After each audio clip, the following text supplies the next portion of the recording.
Solamente vivimos una vez en este mundo.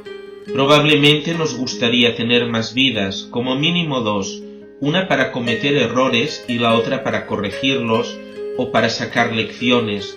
Pero no hay ensayos para vivir, sino que nos encontramos inmediatamente en el escenario.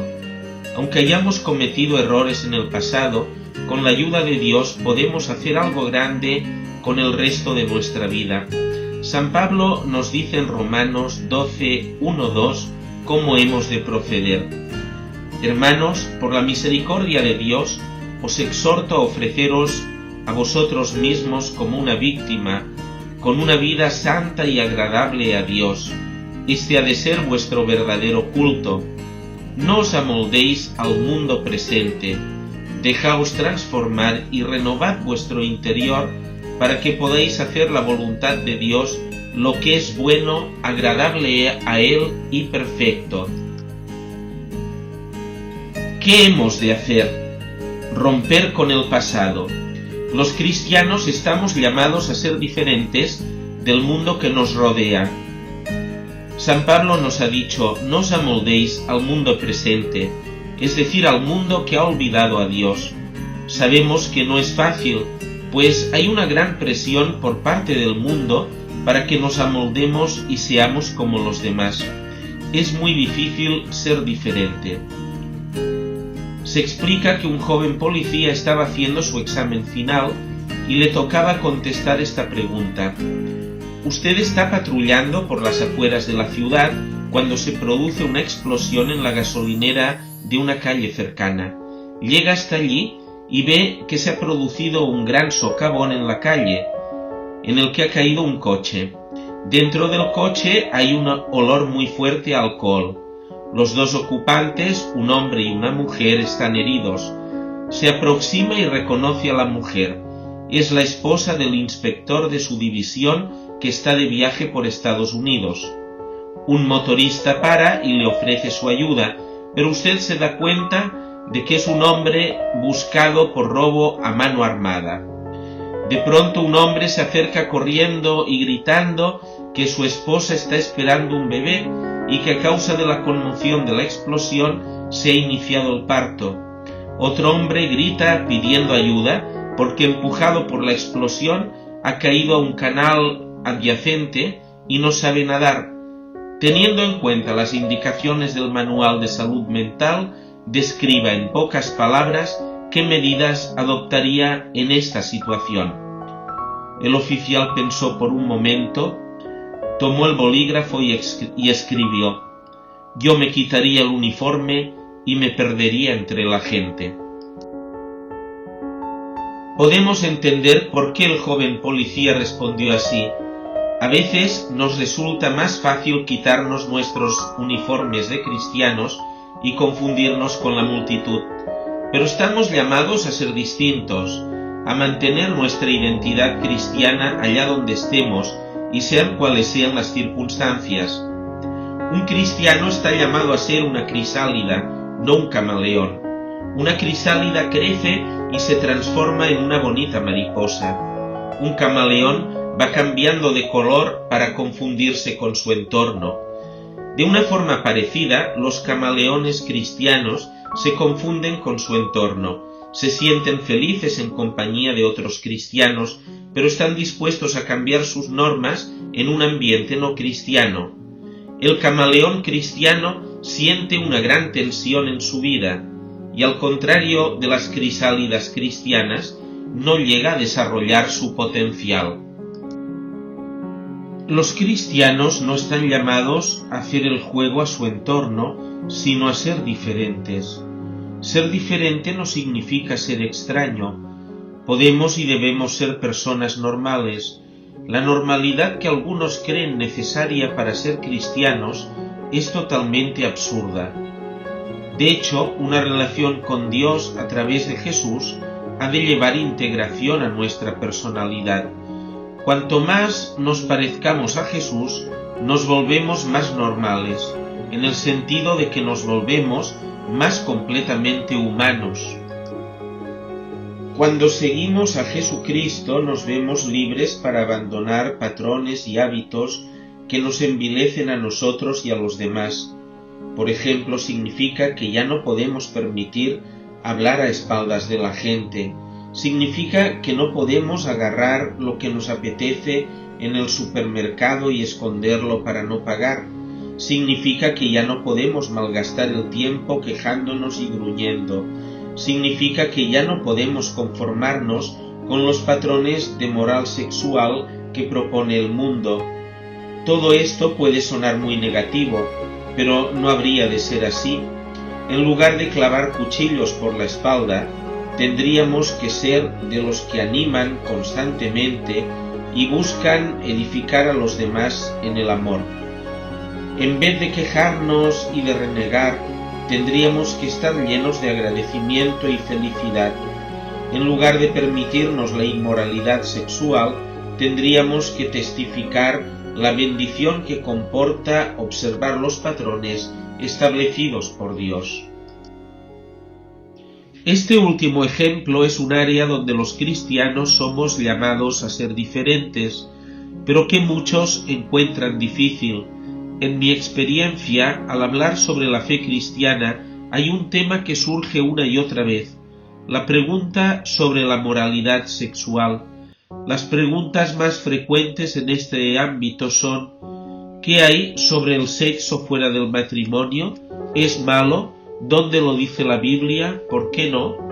El patrón de Dios respecto a la sexualidad, como en todas las cosas, es superior a cualquier otro. Dios estableció el matrimonio y también la sexualidad. Él no está, como muchos piensan, observándonos a escondidas y diciendo: ¡qué barbaridad! ¿Con qué saldrán la próxima vez? C.S. Lewis dice que el placer es idea de Dios, no del diablo. La Biblia afirma nuestra sexualidad. Dios nos ha hecho seres sexuales y ha querido que gocemos de la sexualidad. La Biblia celebra la intimidad sexual. En el libro del Cantar de los Cantares vemos el gozo y la satisfacción que comporta. El creador del sexo también nos ha dicho la mejor manera de gozarlo. El contexto bíblico del acto sexual es el compromiso de por vida en un matrimonio entre un hombre y una mujer. La doctrina cristiana se establece en Génesis 2:24 y es citada por Jesús en Marcos 10:7. El hombre dejará padre y madre y se unirá a su mujer y serán una sola carne. El matrimonio significa el acto público de dejar a los padres y de contraer un compromiso de por vida.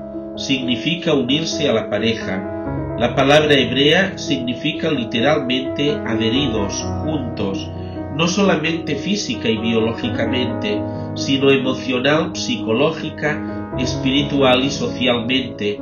Este es el contexto cristiano de una carne. La doctrina bíblica del matrimonio es la perspectiva más estimulante, emocionante y positiva del matrimonio que hay, ya que nos presenta el plan perfecto de Dios. Dios nos advierte del peligro que existe al salirse de los límites que Él ha establecido. El sexo fortuito no existe. Cada acto sexual afecta a la unión en una sola carne.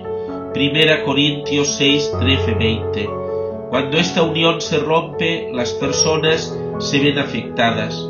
Si pegamos dos trozos de cartón con pegamento y después los separamos, sentiremos el sonido que hace el material al desprenderse y veremos trozos de cada cartón que quedan enganchados en el otro.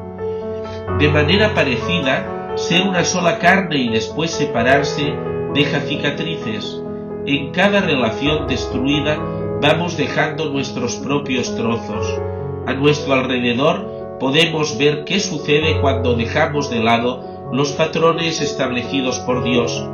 Vemos matrimonios deshechos, familias desestructuradas, corazones rotos, niños lastimados, enfermedades sexuales y vidas destrozadas. En cambio, en los matrimonios cristianos que guardan los patrones establecidos por Dios, vemos la bendición que Él se propone otorgar en relación al sexo y al matrimonio. Naturalmente, nunca es demasiado tarde. El amor de Dios a través de Jesús nos puede traer perdón, curar las heridas y restaurar completamente las vidas que han sido destrozadas. Pero es mucho mejor evitar la necesidad de estas medidas. Por lo tanto, no permitamos amoldarnos al mundo. Mostrémosle que hay algo mejor, mucho mejor. Cuando la luz brilla, la gente es atraída por su resplandor. Comenzar de nuevo. El apóstol San Pablo nos dice que hemos de ser transformados. Romanos 12:2. Dicho de otra forma, hemos de ser como la crisálida que se transforma en una bonita mariposa. Hay quien tiene miedo a cambiar de vida.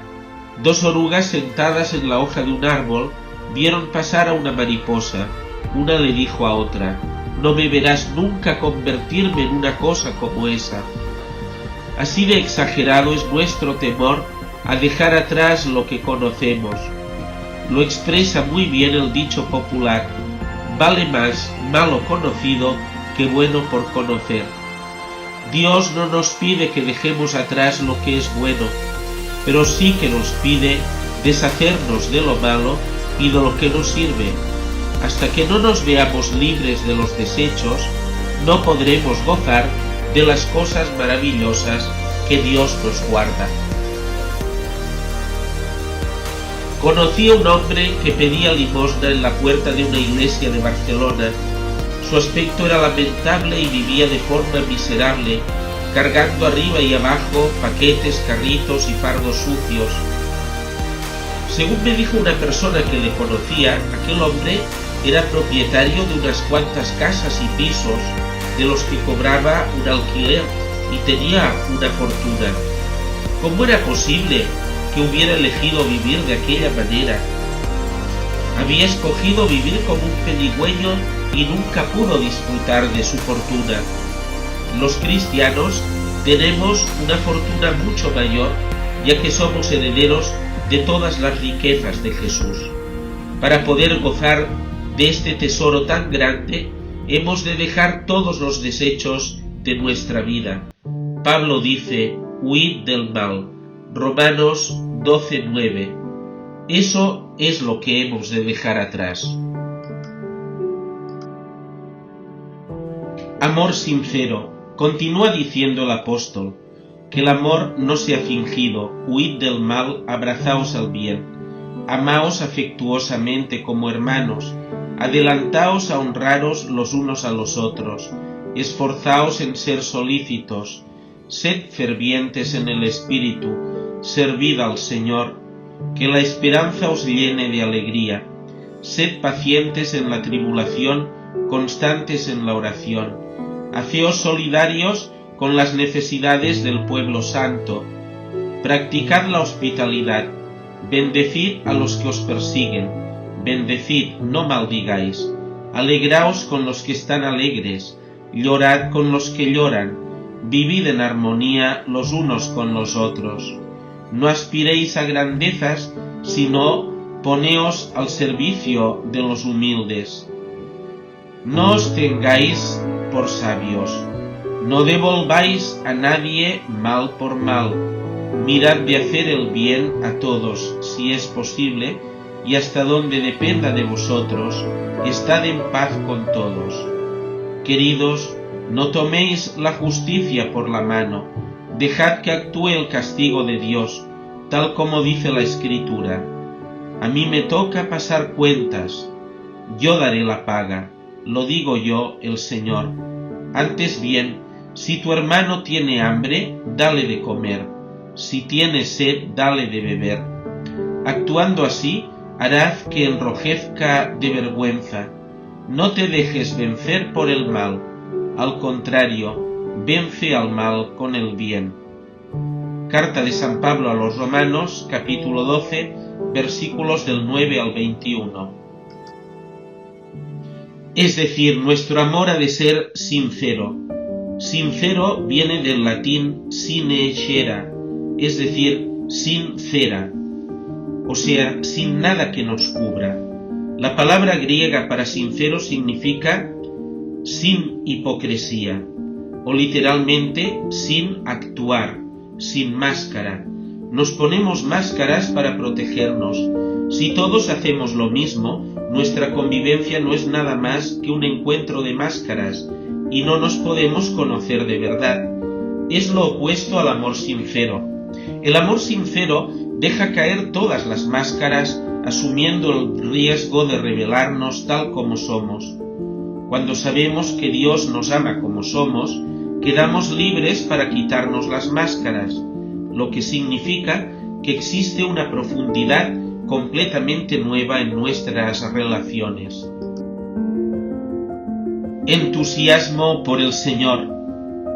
A medida que profundizamos en nuestra relación con Dios, surge en nosotros el entusiasmo y el fervor espiritual. Esta experiencia inicial de Jesús se supone que ha de ser duradera y que no ha de disminuir. Pablo dice: sed fervientes en el Espíritu, servid al Señor. A medida que aumenta el tiempo que permanecemos en la fe, mayor ha de ser nuestro entusiasmo. Relaciones armoniosas. Pablo urge a los cristianos a vivir en armonía los unos con los otros y a ser generosos, hospitalarios, a perdonar, a tener empatía y a vivir en paz con todos. Esta es la imagen gloriosa de una gran familia cristiana a la que nos llama Dios, rodeándonos de una atmósfera de amor, alegría, paciencia, fidelidad, generosidad, hospitalidad, bendición, gozo, armonía, humildad y paz, en la que el bien no es vencido por el mal, sino que el mal es eliminado por el bien. Estos son algunos de los tesoros a nuestro alcance cuando dejamos atrás el mal. ¿Cómo lo conseguimos? Ofreceos vosotros mismos. Se requiere un acto de voluntad. Pablo nos exhorta a que, por todo lo que Dios ha hecho por nosotros, nos ofrezcamos nosotros mismos como una víctima viva, santa y agradable a Dios. Romanos 12:1. Dios quiere que le ofrezcamos todo nuestro ser y nuestra vida. Eso es lo que quiere decir el primer mandamiento: amarás a Dios sobre todas las cosas. Ofrecer a Dios nuestro tiempo. Muchos dicen que no tienen tiempo, están tan ocupados que nunca tienen tiempo ni para los demás ni para Dios. Nosotros ofrecemos nuestro tiempo, es nuestra posesión más valiosa. Necesitamos darle a Dios todo nuestro tiempo. Eso no quiere decir que lo utilicemos todo en oración y estudio de la Biblia, sino que permitamos que sus prioridades sean también las nuestras. Es fácil que nos equivoquemos cuando establecemos nuestras prioridades. Una vez apareció en el diario este anuncio: agricultor busca señorita con tractor con fines amistosos y posible matrimonio. Se ruega enviar fotografía del tractor. El agricultor no tenía bien establecidas sus prioridades. La nuestra ha de ser la relación con los demás y la prioridad principal, la relación con Dios. Hemos de reservar un tiempo para estar a solas con Dios. También hemos de reservar un tiempo para estar con los demás cristianos, el domingo y también en alguna reunión durante la semana en la que nos podamos animar los unos a los otros. Ofrecer a Dios nuestras ambiciones. En segundo lugar, hemos de ofrecer nuestras ambiciones al Señor diciéndole: Señor, en ti confío todas mis ambiciones y las pongo en tus manos. Él nos pide que busquemos su reino y su justicia como nuestra mayor ambición, y entonces promete atender todas nuestras necesidades. Mateo 6:33. Eso no significa que todas nuestras ambiciones hayan de desaparecer, sino que las ordenemos en relación con las que Jesús nos propone. Por ejemplo, no tiene nada de malo que queramos tener éxito en nuestro trabajo, siempre y cuando nuestra motivación en todo sea buscar el reino de Dios y su justicia, y utilicemos todo lo que tenemos para su gloria y para el bien de nuestros hermanos. Debemos usar nuestra influencia social, nuestro dinero, nuestras posesiones, para hacer posible que otros tengan una vida mejor, para trabajar por la consecución de los derechos humanos, para una sociedad más justa que sea reflejo del reino de Dios aquí en la tierra. Ofrecer a Dios nuestras posesiones. En tercer lugar, hemos de ofrecer a Dios nuestras posesiones y dinero. En el Nuevo Testamento no están prohibidos ni la propiedad privada, ni ganar dinero, ni ahorrar, ni gozar de las cosas buenas de la vida. Lo que está prohibido es la acumulación egoísta de dinero, pensando solo en nosotros mismos, una obsesión malsana en las cosas materiales y el hecho de poner nuestra confianza en las riquezas materiales. Lo que promete seguridad material nos lleva a la eterna inseguridad y nos aleja de Dios. Mateo 7, 9, 24.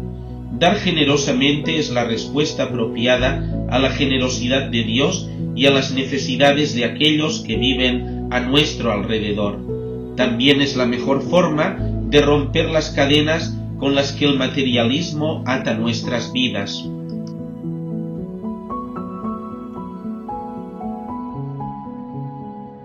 Ofrecer a Dios nuestros oídos.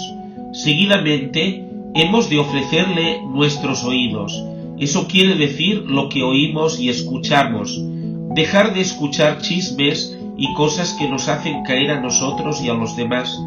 Estar atentos para oír y escuchar lo que Dios nos dice a través de la Biblia, de la oración, de los libros, de los cursos de formación, etc.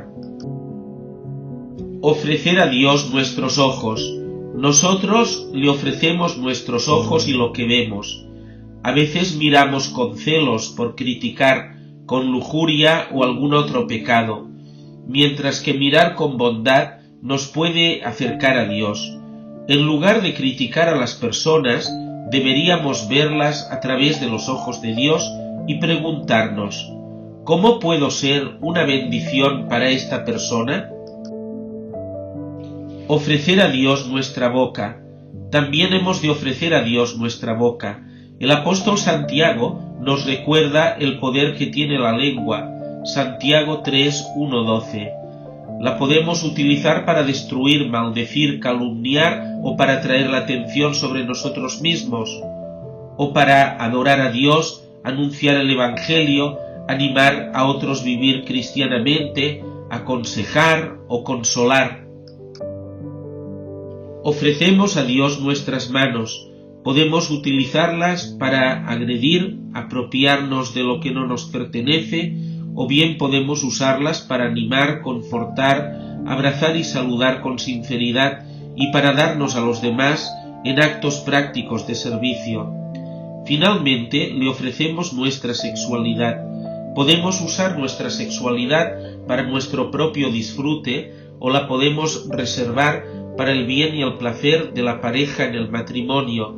Incluso podemos renunciar a ella o subordinarla en aras de un ideal que consideramos elevado o a una llamada especial de Dios.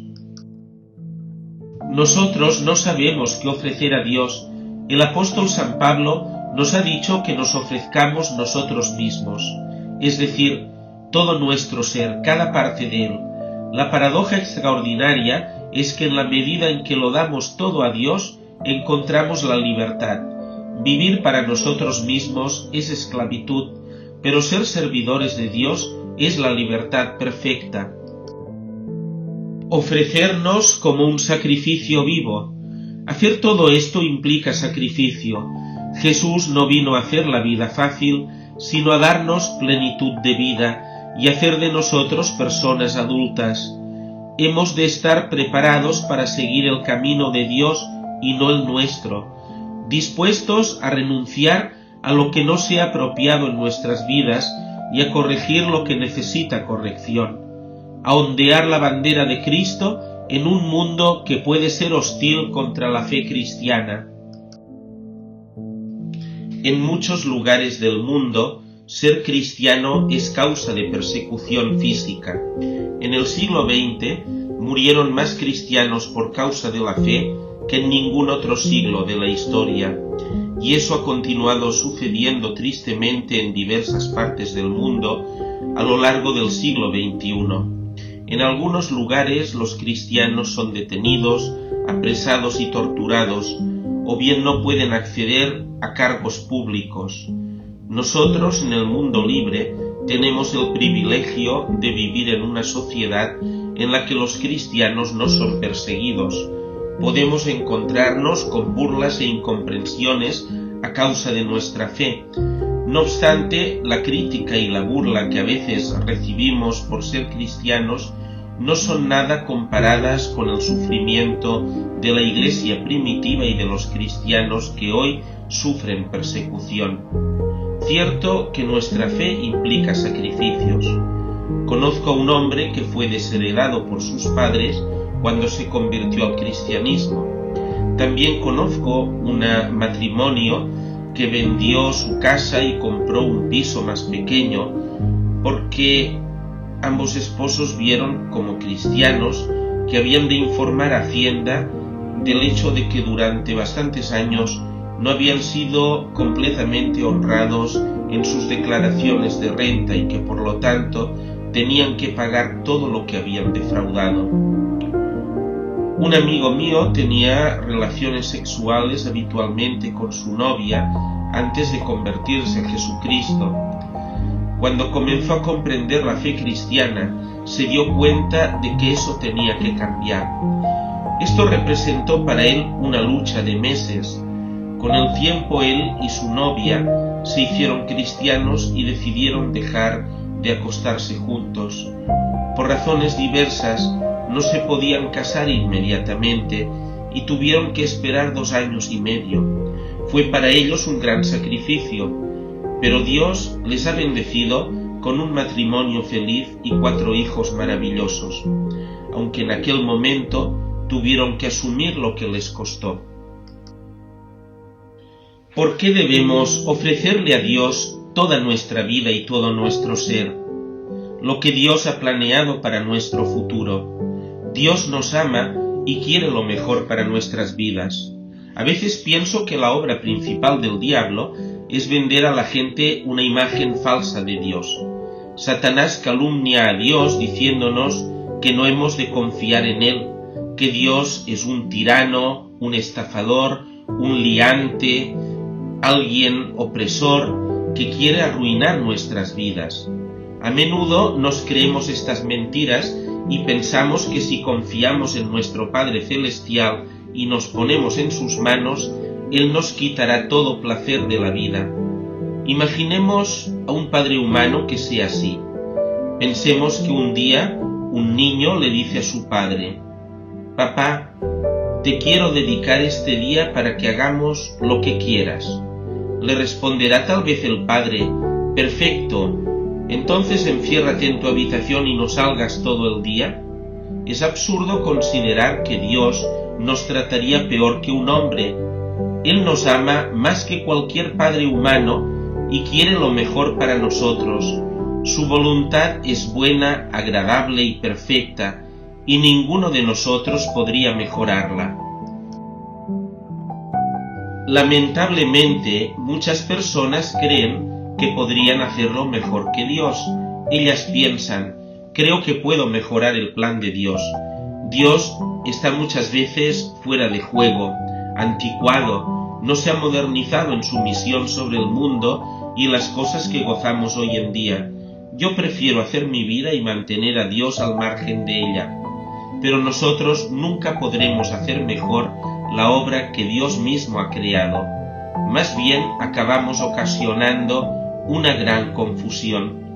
Muchas personas insisten en dirigir sus vidas y no quieren ayuda ni orientación. No están dispuestas a confiar en Dios y después acaban en lágrimas. Pero Dios nos da siempre otra oportunidad. Si estamos dispuestos a confiar en Él y ponemos nuestras vidas en sus manos, Él nos mostrará su voluntad buena, agradable y perfecta. Un ejemplo de persona que ha sido trasladada del mundo de las tinieblas al reino admirable de la luz es el Dr. Bernard Nathanson. El Dr. Nathanson, especialista en ginecología y obstetricia, fue durante la década de los años 1960 y la primera mitad de los años 1970 una de las figuras más importantes en implantar el aborto libre en Estados Unidos. Dirigió clínicas abortistas y fue responsable directa o indirectamente, según él mismo confiesa, de unos 100.000 abortos. No obstante, su conciencia no podía callar. A partir de la segunda mitad de los años 70 y gracias a unas pruebas con la técnica de ultrasonidos, comenzó a cambiar su visión y a reconocer que efectivamente el feto era una vida humana. Este cambio de postura le ocasionó muchas enemistades y hasta amenazas de muerte, pero nada pudo impedir que el Dr. Nathanson dejara sus antiguas posturas abortistas y se convirtiera en un ardiente luchador a favor de la vida, ayudando a muchos niños a tener la oportunidad de nacer. Lideró movimientos y asociaciones pro vida y se comprometió hasta el fondo en esta causa. No obstante, aún no había descubierto a Dios y vivía agobiado por el remordimiento. El trato con los médicos cristianos y con personas de fe sencilla y profunda le fueron decantando hacia la fe cristiana. Encontró en la lectura de las confesiones de San Agustín un gran consuelo y un estímulo para dar el paso hacia la fe. En el año 1996 recibió el bautismo en la Iglesia Católica. Tenemos en María, la Madre de Jesucristo, un modelo claro de cómo hemos de vivir la vida cristiana. Después de escuchar el anuncio del ángel, se dispuso a acoger la palabra de Dios en su corazón, en su mente y en su seno, para convertirse así en la Madre del Salvador. Lucas 1, 26-38. Fue portadora de la buena noticia y se puso al servicio de aquellos que la necesitaban. Lo vemos en el episodio de la visitación a su prima Isabel, Lucas 1, 39-56. Meditaba y contemplaba los designios y la obra de Dios, Lucas 2, versículos 19 y 51. María nos indica que hemos de seguir siempre a Jesucristo y hacer lo que Él nos diga, Juan 2:5. En conclusión, los pequeños sacrificios que Dios nos pide no son nada comparados con el sacrificio que Dios ha hecho por nosotros. Así pues, también nosotros, rodeados de una gran cantidad de testigos, eliminemos todo impedimento y el pecado que tan fácilmente nos sujeta y lancémonos a correr sin desfallecer en la prueba que nos ha sido propuesta. Tengamos la mirada fija en Jesús, que nos ha de guiar por el camino de la fe y la lleva a plenitud. Él, para llegar a la felicidad que le fue propuesta, soportó el suplicio de la cruz sin hacer caso de la vergüenza que había de pasar y está sentado a la derecha del Padre. Hebreos 12:1-2. Cuando miramos a Jesús, el Hijo único de Dios que sufrió en la cruz, vemos cuánto nos ama Dios. Es absurdo no confiar en Él. Si Dios nos ama tanto, podemos estar seguros de que no nos privará de nada que sea bueno. Pablo escribió: el que no perdonó a su propio Hijo, sino que lo entregó por todos nosotros, ¿cómo no nos lo dará todo junto a Él? Romanos 8:32. Nuestra motivación para vivir la vida cristiana es el amor del Padre. Nuestro modelo es el ejemplo del Hijo. El medio por el que podemos vivir esta vida es el poder del Espíritu Santo. Qué grande es Dios y qué privilegio poder establecer una relación con Él, ser amado por Él y servirle toda la vida. Es la forma más satisfactoria, plena y significativa de vivir. En efecto, es aquí donde podemos encontrar respuesta a las grandes preguntas de la vida. Un hombre rico y su hijo tenían una gran pasión por el arte. Tenían de todo en su colección, desde Rafael hasta Picasso. Muy a menudo se sentaban juntos a admirar las grandes obras de arte. Desgraciadamente el hijo tuvo que ir a la guerra. Fue muy valiente y murió en la batalla mientras rescataba a otro soldado. El padre recibió la noticia y sufrió profundamente la muerte de su único hijo. Un mes más tarde, justo antes de la Navidad, alguien tocó a la puerta. Un joven con un gran paquete en sus manos dijo al padre: «Señor, usted no me conoce, pero yo soy el soldado por quien su hijo dio la vida. Él salvó muchas vidas ese día. Me estaba llevando a un lugar seguro cuando una bala le atravesó el pecho, muriendo así instantáneamente. Él hablaba muy a menudo de usted y de su amor por el arte».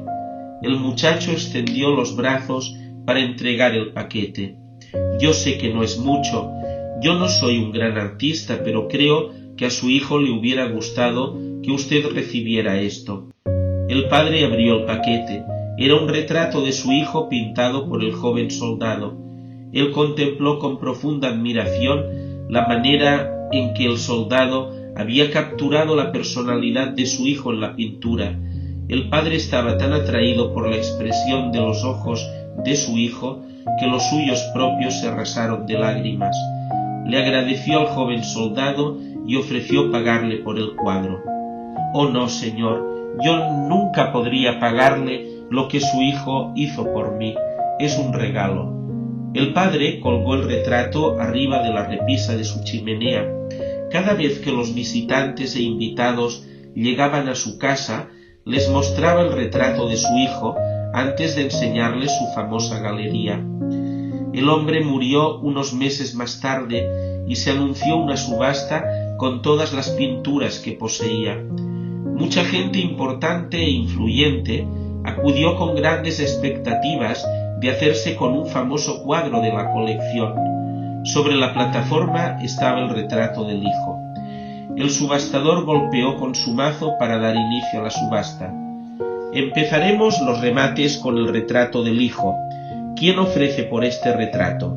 Hubo un gran silencio. Entonces una voz del fondo de la habitación gritó: «Queremos ver las pinturas famosas, olvídese de esa». Sin embargo, el subastador persistió. «¿Alguien ofrece algo por esta pintura? ¿$100? ¿200? Otra voz gritó con enojo: «No venimos por esa pintura, venimos por los Van Goghs, los Rembrandts, vamos a las ofertas de verdad». Pero aún así el subastador continuaba su labor. «El hijo, ¿quién se lleva el hijo?». Finalmente una voz se oyó desde atrás, el viejo jardinero del padre y del hijo, que quería mucho al muchacho. Siendo un hombre muy pobre, ofreció $10. Era lo único que podía ofrecer. «Tenemos $10. ¿Quién da 20?», gritó el subastador. La multitud se estaba inquietando y poniendo nerviosa. No querían la pintura del hijo, querían las que representaban una valiosa inversión para sus propias colecciones. El subastador golpeó por fin con el mazo y dijo: «A la 1, a las 2 y a las 3, vendida por $10. «Empecemos con la colección», gritó uno. El subastador soltó su mazo y dijo: «Lo siento mucho, damas y caballeros, pero la subasta ha terminado». «¿Pero y las pinturas?», dijeron los interesados. «Lo siento», contestó el subastador. «Cuando me llamaron para conducir esta subasta, se me dijo de un secreto estipulado en el testamento del dueño. Yo no tenía permitido revelar esta cláusula hasta este preciso momento. Solamente la pintura del hijo sería subastada. Aquel que aceptara esta pintura heredaría absolutamente todas las posesiones de este hombre, incluyendo los cuadros famosos. El hombre que aceptó quedarse con el hijo se queda con todo».